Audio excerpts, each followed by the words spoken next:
Cook ചെയ്യാൻ മടിയുള്ളവരാണോ നിങ്ങൾ? ഇല്ലെങ്കിൽ എന്തുണ്ടാക്കണമെന്ന് ആലോചിച്ചിരിക്കുന്നവരാണോ? Easy recipe നോക്കിയിരിക്കുന്നവരാണോ? കുറച്ച് ഹെൽത്തി ആയിട്ട് ഡയറ്റ് ഫോളോ ചെയ്യുന്നവരാണോ? എങ്കിൽ നിങ്ങൾക്കുള്ളതാണ് ഈ റെസിപ്പി. ഇതിനു വേണ്ടി ഒരു മുട്ട, ഏത്തപ്പഴം, പിന്നെ സൈഡിൽ കുറച്ച് ഫോർമാലിറ്റിക്ക് വേണ്ടി ഇന്നുകൊണ്ടൊരു ഒരു സൂപ്പ്. ആവശ്യമൊന്നുമില്ല കേട്ടോ. ആദ്യം നമുക്ക് സൂപ്പ് ഉണ്ടാക്കാൻ വേണ്ടി ഒരു പാത്രത്തിൽ ഒരു ഗ്ലാസ് വെള്ളം തിളപ്പിക്കാൻ വെക്കാം.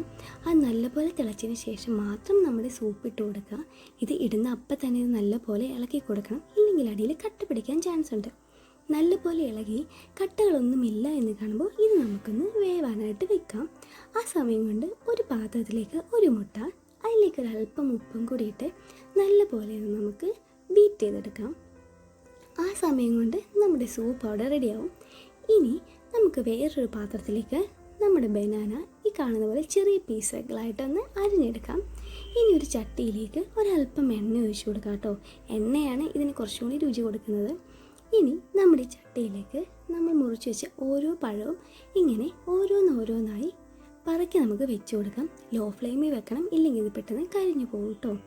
ഇനി അതിൻ്റെ മുകളിലേക്ക് ഉടനെ തന്നെ നമ്മൾ റെഡിയാക്കി വെച്ചേക്കുന്ന നമ്മുടെ മുട്ടയുടെ മിക്സ് കൂടി ചേർത്ത് കൊടുക്കുകയാണ്.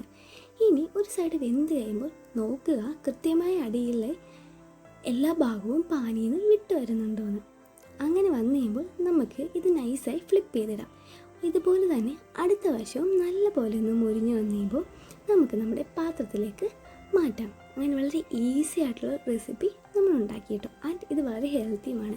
ഇനി നമ്മൾ ഉണ്ടാക്കി വെച്ച സൂപ്പും അതുപോലെ കൂടെ നമുക്ക് ഇത് നല്ല ചൂടോടെ കഴിക്കാം.